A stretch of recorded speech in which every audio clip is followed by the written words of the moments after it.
For those of you that have been following my journey for the last little while, you know that I grow my own produce at home. Although I'm new to growing food and indoor gardening, I'm very excited to share every bit of my journey with you guys. Today we'll take a closer look at the seed to harvest process of my lettuce. The first step is to start your seeds. Everything in the grow tent has been started from seed. I've got a few different methods, but in this video, I'm using polyurethane sponges. I chose the polyurethane sponges over rock wool because it is less toxic of a material when you're growing food. The first step in my seed starting process is to oversaturate the sponges so that they are soaking wet. I line them all up in a sprouting tray and we're ready to add in our seeds. I procure my seeds from many different places, including from the produce I buy from the store. I make sure everything is non-GMO and organic if it's gonna be growing in my tent. I'm passionate about clean and organic food, which is why I'm on a mission to grow my own.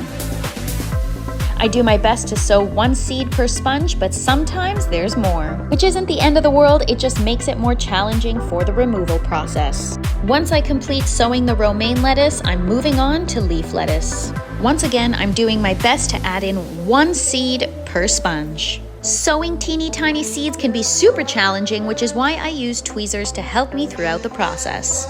Once I was finished, I had about 45 seeds ready to germinate. The sprouting tray gets covered during germination, and I make sure to label my sprouting trays always.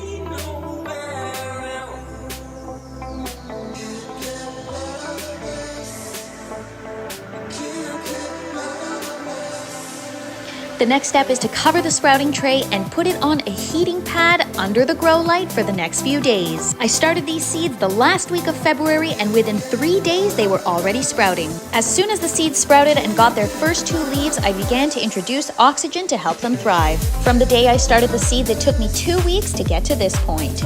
Once the seedlings looked like they were mature enough, it was time to transfer them into their respective aeroponic systems. I decided to start with the green grow tower. I started off by carefully removing each seedling from its polyurethane sponge.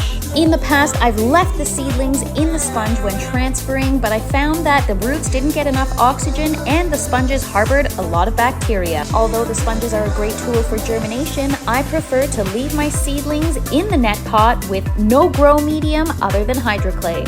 Up until this point, hydroclay was my grow medium of choice. The seedling gets carefully removed from the polyurethane sponge and gently placed in the net pot with hydroclay. I'm doing my best to surround the seedling in hydroclay to help support it as it grows.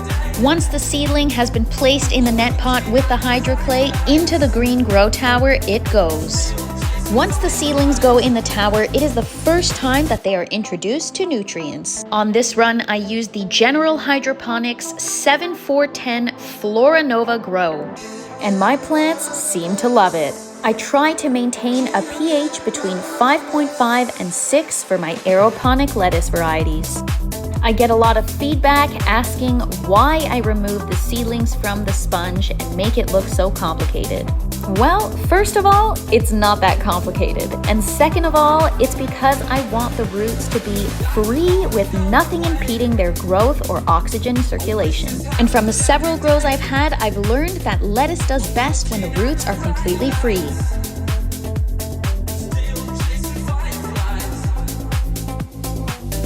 The goal is to fill the entire tower with lettuce, which means 80 plant ports filled with various varieties. Each of these net pots are 2 inches and fit the lettuce perfectly once it reaches its full size. And within a few days of being in the tower, we've already got roots. In my experience, the sooner you get the seedlings into an aeroponic system, the quicker they thrive. Since seeds can sprout at various times, I check on them every single day and transfer anything that's ready into the grow tower. Once again, I'm checking all my seedlings to see which ones have sprouted and which ones are ready to be introduced to a bit of oxygen and nutrients. I do this for a couple of days before transferring them into the tower. Now back to the tower. These have been in the tower for 2 weeks now, and you can see significant growth. But in true Fresh Princess fashion, I've asked myself, is there a quicker and better way? And the answer is always yes.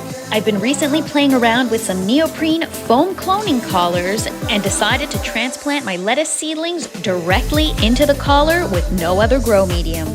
For some reason, I don't love the hydroclay, especially when it comes to lettuce, so I thought to myself, how cool would it be for the roots to just hang free with no grow medium, getting ample oxygen and nutrient uptake. Another benefit to omitting the hydroclay is that it keeps my system extremely clean.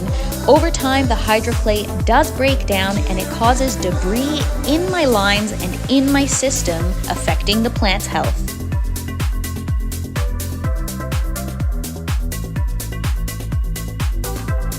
Over the span of 2 weeks, I continuously added more seedlings to the green grow tower into the foam collars. It was always in the back of my mind to be mindful of my nutrient levels in the grow tower. Since I have so many plants and seedlings at various growth stages, it was important to not overdo it with the nutrients. Fortunately, lettuce is quite forgiving. I closely observed the seedlings in the foam collars. They were doing so well that I decided to move the more mature seedlings into the foam collars as well.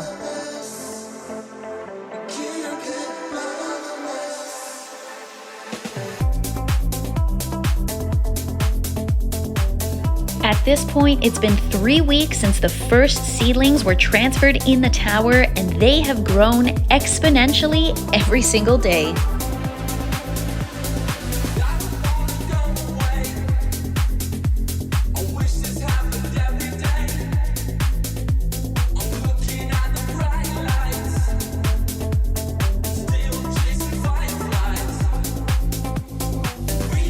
Lettuce is a cool weather crop, meaning it does better in cooler temperatures, so it can be a challenge to prevent it from bolting with everything else growing in the grow tent.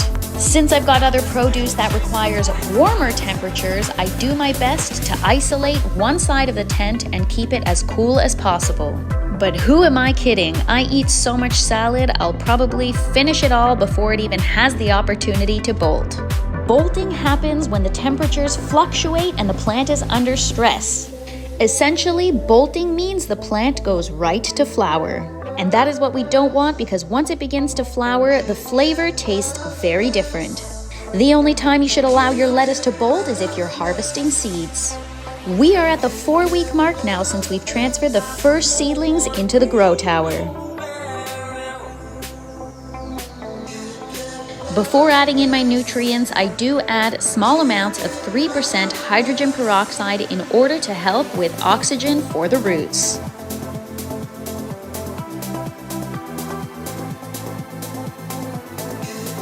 And now it's time to check on the new seedlings that I started while the others were growing. My goal is to consistently succession plant. Succession planting is when you have a continuous supply of food or produce available, which is what I'm trying to focus on. That being said, I'm trying to figure out the perfect schedule still, but so far I've been germinating new seeds every 3 to 4 weeks. We are now at the 5-week mark of the initial seedlings that were transferred to the green grow tower.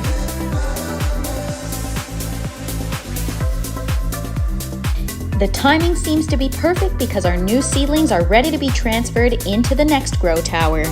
The idea is to have 2 grow towers going at once with various growth stages so that I've always got something to eat. There are several items that I look to remove from my grocery bill, lettuce being one of them. Having a continuous supply of lettuce will allow me to stop buying it from the grocery store. Not only do I know what goes into it, but it feels good being able to consume the fruits of your labor. I'm back at it with the seedling transplanting process, but this time we're going straight to the foam collars. When transferring the seedling into the foam collar, I make sure the root sticks out the bottom so that it can properly uptake nutrients and get a little bit of oxygen. When removing them from the sponge, I do my best not to damage the roots. If the roots do get damaged, I leave the seedling in the sponge and the roots regenerate within a couple days.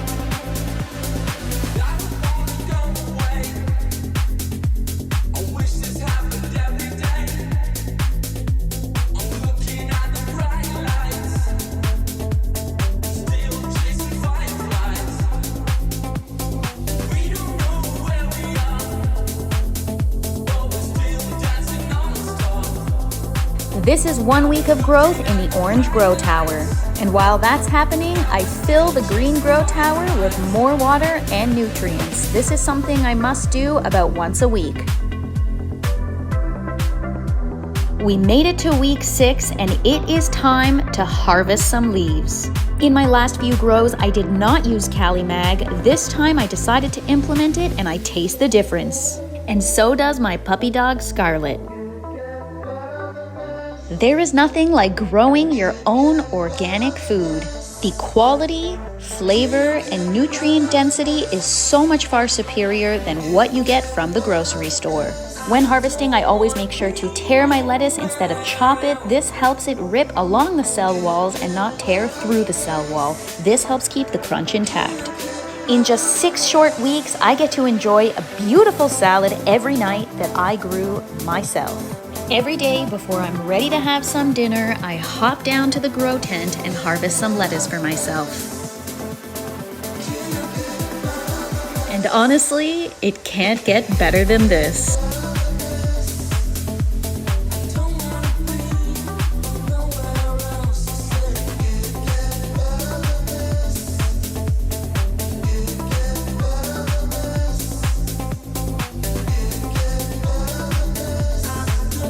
The timing is perfect because now as the green tower's salads begin to deplete, I have a brand new supply waiting for me in the orange grow tower.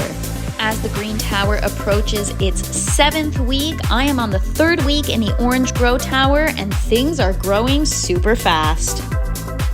And there you have it, 6 to 7 weeks from seed to harvest of the lettuce that's growing in my grow towers. Now we can start all over again. Follow me to learn more.